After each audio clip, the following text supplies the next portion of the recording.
Allô tout le monde, c'est Michel. Aujourd'hui, on regarde comment choisir un bon objectif 50 mm.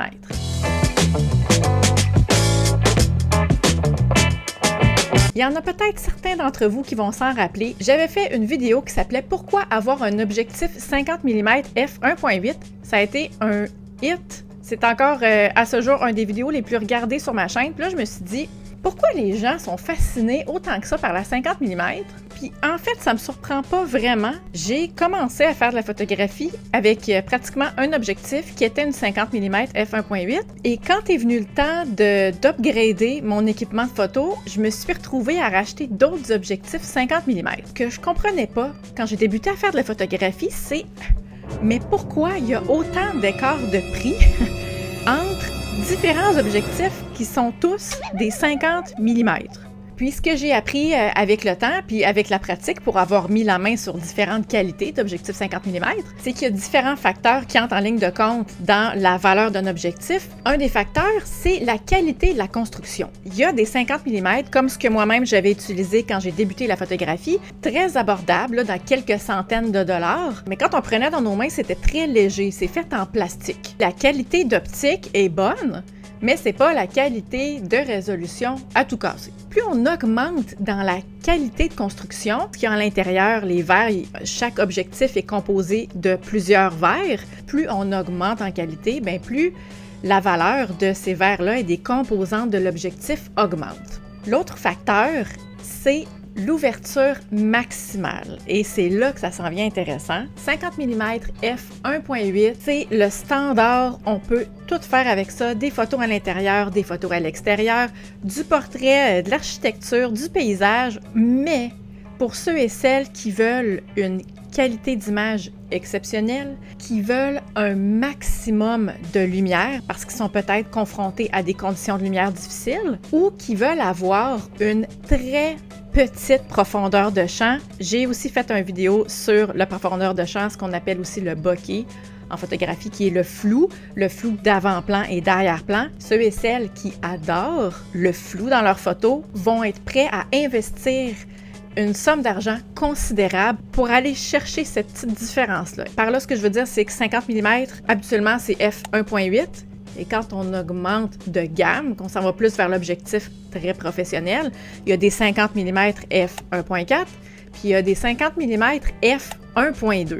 Puis ça peut paraître fou un petit peu de dire, mais mon Dieu, comment ça peut doubler ou tripler le prix d'un objectif, de passer de 1.8 à 1.2, mais la différence est considérable dans les matériaux qui sont utilisés puis dans la façon de construire l'objectif. Pour revenir à la question de départ, comment choisir un bon objectif 50 mm? Si vous avez un budget restreint, si vous débutez la photographie ou si vous avez déjà quelques objectifs, mais que vous voulez en rajouter un qui est polyvalent, qui va vous aider à faire plusieurs types de photographies, la 50 mm f1.8 qui se fait dans toutes les compagnies d'appareils photo. Puis même, vous pouvez aller sur le marché usagé, ça peut vraiment valoir la peine. Ensuite, il y a le modèle intermédiaire qui va être une 50 mm f1.8 mais avec une meilleure qualité de construction, qui va être un peu plus professionnelle, qui va aussi offrir une qualité d'image supérieure.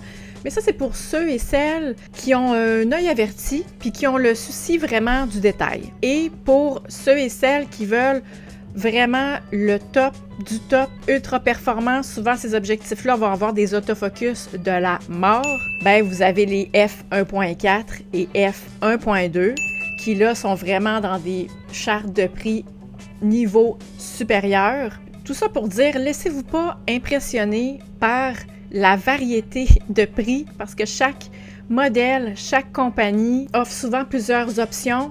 Choisissez l'option, et ça je le répète souvent dans mes vidéos, qui comble vos besoins et qui respecte votre portefeuille. C'est ça le plus important. Puis il n'y a rien qui vous empêche de débuter avec une 50 mm f1.8 de gamme régulière. Puis si vous réalisez que vous l'utilisez vraiment beaucoup, puis que vous aimez vraiment votre 50 mm, Vous pouvez par la suite décider d'upgrader, donc de vendre peut-être celle que vous avez déjà pour vous en procurer une de qualité supérieure qui va pouvoir vous suivre au travers les années. Alors j'espère que ça a répondu vos questions par rapport à la 50 mm qui est avec ma 135 mm vraiment mon objectif favori. Si vous avez trouvé quelque chose d'intéressant dans la vidéo aujourd'hui, je vous invite à l'aimer. Je vous invite aussi à la partager, puis à partager ma chaîne, puis à vous abonner. Parce que ce que je fais chaque semaine, je le fais pour vous, je le fais parce que j'aime ça, je le fais parce que j'ai du bon feedback, puis le fait que vous vous impliquiez dans la communauté, ça fait vraiment toute la différence pour moi, puis ça m'aide à faire connaître la chaîne. Tous les petits likes, tous les petits abonnements, je les vois puis je les apprécie vraiment beaucoup. Comme à l'habitude, si vous avez des questions, des commentaires, si vous avez des expériences avec votre ou vos 50 mm, je suis super intéressée de lire ça, mettez-moi ça juste en dessous. Merci beaucoup d'avoir été là, puis on se dit à la semaine prochaine pour une autre vidéo. Bye!